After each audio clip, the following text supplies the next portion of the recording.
வேண்டும் எனும் குடிலில் ஏறி வசிக்கத் தொடங்கும் ஒலிகள் அரை கூவல்களாய் வடிவம் பெற துவங்கிய காலம் தொட்டு கல் தோன்றி மண் தோன்றா காலத்தில் முன் தோன்றிய மூத்த மொழி நம் அன்னை தமிழ் மொழி. காலமெல்லாம் நம் தமிழ் மொழி உலகில் மிக பழமையான மொழி என்று கருதப்படுகிறது. மொழிகளுக்கெல்லாம் தாய்மொழியாக திகழ்ந்து தமிழரின் வரலாறு, வாழ்வியல், அறம், மாண்பு மற்றும் கலாச்சாரத்தின் அடையாளமாக விழுந்து வரும் அன்னை தமிழ் மொழியின் உண்மையை அதன் பண்பாடு, இலக்கியம், சிற்பக்கலை, ஓவியக்கலை, கட்டிடக்கலை மற்றும் கல்வெட்டுகளில் காண முடிகிறது. 3 பிரிவுகள், 133 அதிகாரங்கள், மொத்தம் 1330 குறள்களில் இப்பாரினை அளந்து இவ்வுலகிற்கு இன்றியமையாத பொதுமறையை இயற்றி தந்த தமிழ் தாயின் தலைமகன், வையத்துள் வாழ்வாங்கு வாழ்ந்த தெய்வ புலவர் திருமகனார் திருவள்ளுவர்.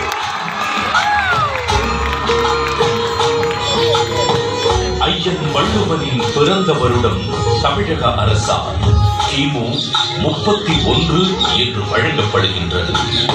சென்னையின் மயிலாப்பூரில் வாழ்ந்ததாக கருதப்படும் இவர் காவிரி பாக்கத்தை ஒட்டி வாழ்ந்து வந்த மார்க்செய் என்பவரது மகள் வாசுகியை மணமுடித்தார் என்றும் கூறப்படுகின்றது.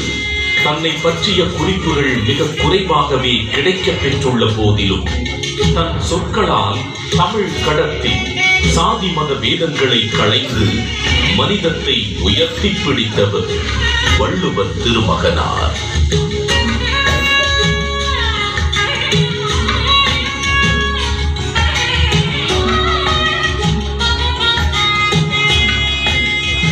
சுமார் 2000 ஆண்டுகள் பழமையான சங்க இலக்கியத்தில் 11 கீழ் கணக்கு நூல்களில் ஒன்றான திருக்குறளை தமிழ் மொழியின் தலை சிறந்த நீதி நூல்களில் ஒன்றென கூறலாம். 1.5 அடியில் 7 சொற்களில் மட்டுமே கொண்டு எழுதப்பட்டு ரத்தின சுருக்கமாக, அதே நேரத்தில் மிக ஆழமான கருத்துக்களை வெளிப்படுத்தும் நூலாக, மிகச்சிறிய வார்த்தைகளில் மிகப்பெரிய தத்துவங்களை அடக்கியுள்ள நூலாக இருக்கும் திருக்குறள் இன்றும் அது வகுத்தளிக்கும் நெறிமுறைகளுக்காகவும் அது வழங்கக்கூடிய பகுத்தறிவிற்காகவும் தமிழர்கள் மட்டுமல்லாது பல்வேறு மக்களாலும் விரும்பி போற்றப்படுகிறது.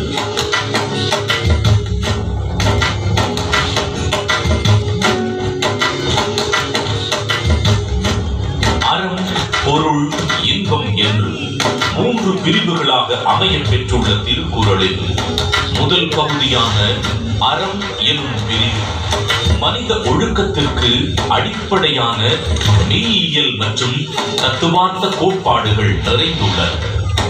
உதாரணத்திற்கு, காலத்தினால் செய்த நன்றி சிறிதெனினும் ஞானத்தின் மானம் பெரிது எனும் குறள் ஒருவர் செய்யும் உதவி மிகச் சிறியதாக இருந்தாலும் அதை தக்க காலத்தில் செய்தால் அது இவ்வுலகை விட பெரியது என்று கூறுவதன் மூலம் நட்பின் மேன்மையை, உதவி செய்வதன் முக்கியத்துவத்தையும் எடுத்துரைக்கிறது. அடுத்த பிரிவான பொருட்பாலில் வாழ்வுக்கு தேவையான பொருள் ஈட்டுதல், சுய மற்றும் சமூக முன்னேற்றத்திற்கான குறள்கள் இடம்பெற்றுள்ளன. உதாரணத்திற்கு, கற்க கசடர கற்பவை கற்றபின் நிற்க அதற்கு தக எனும் குறளில் கல்வியின் முக்கியத்துவம், கல்லாமையின் தீங்கு, பொருள் கூர்ந்து கற்றல், அதன் பின் அறவழி நடத்தல் போன்ற எக்காலத்திற்கும் பயன்பெறும் கூறுகள் இடம்பெற்றுள்ளன. 3ஆம் பிரிவான இன்பத்து பாலில் இல்வாழ்க்கைக்கு தேவையான அகக்கூறுகள் இடம்பெற்றுள்ளன.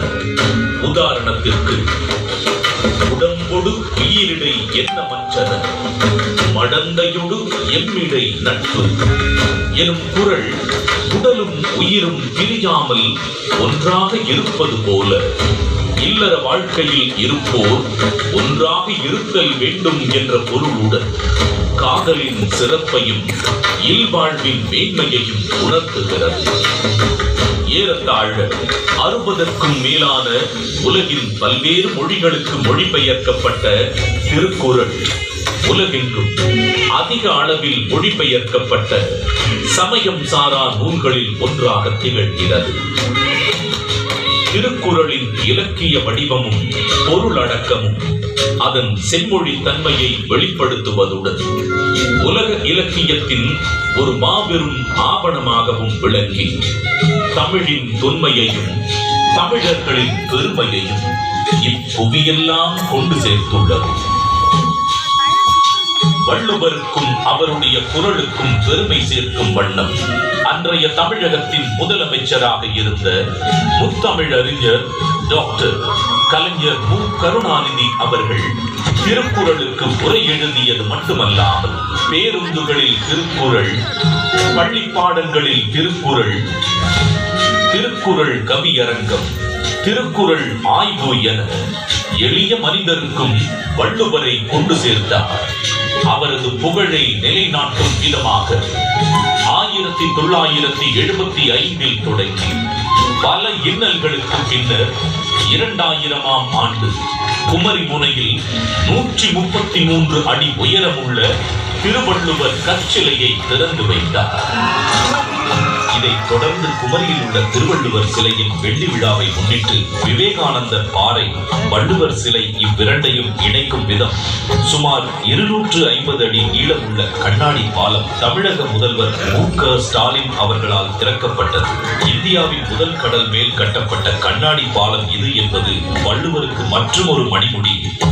திருக்குறளை கொண்டாடும் பல முன்னெடுப்புகளில் முக்கியமான ஒன்று திருவள்ளுவரின் முக்கியமான நினைவு சின்னங்களில் ஒன்றான சென்னை நுங்கம்பாக்கத்தில் முத்தமிழறிஞர் டாக்டர் கலைஞர் மு. கருணாநிதி அவர்களது நேரடி கண்காணிப்பில் 5 ஏக்கர் பரப்பளவில் தோரணவாயில், அரங்க மண்டபம், கருங்கல் தேர் கோபுரம் என மிக விமர்சையாக வள்ளுவர் கூட்டம் 1976ஆம் ஆண்டில் உருவாக்கப்பட்டது. தமிழர்களின் பாரம்பரிய கட்டிடக்கலைகளின் அடிப்படையில் அமைக்கப்பட்டுள்ள வள்ளுவர் கூட்டம் வள்ளுவருக்கு புகழ் சேர்க்கும் இடமாகவும் தமிழ் மொழி சார்ந்த பல பண்பாட்டு நிகழ்வுகள் நடைபெறும் இடமாகவும் திகழ்கிறது. ஒரு குறிப்பிட்ட காலத்திற்கோ அல்லது ஒரு குறிப்பிட்ட இனத்திற்கோ என்றில்லாமல் யாதும் ஊரே என எல்லா நாட்டவருக்கும் ஆகச் சிறந்த அறநூலாக விளங்கும் சமத்துவ நூலா திருக்குறள் கரைகள் தாண்டி கண்டங்கள் கடந்து மனிதர்களின் இருள் சூழ்ந்த இடங்களில் ஒளி வீசி அறவழியை காட்டுகிறது. தமிழர்களின் பெருமையை பாரினில் உயர்த்தி பிடித்திருக்கும் திருக்குறள் வள்ளுவர் நம் தமிழ் அன்னைக்கு சூட்டியிருக்கும் மாட்சிக்குரிய மணிமகுடம்.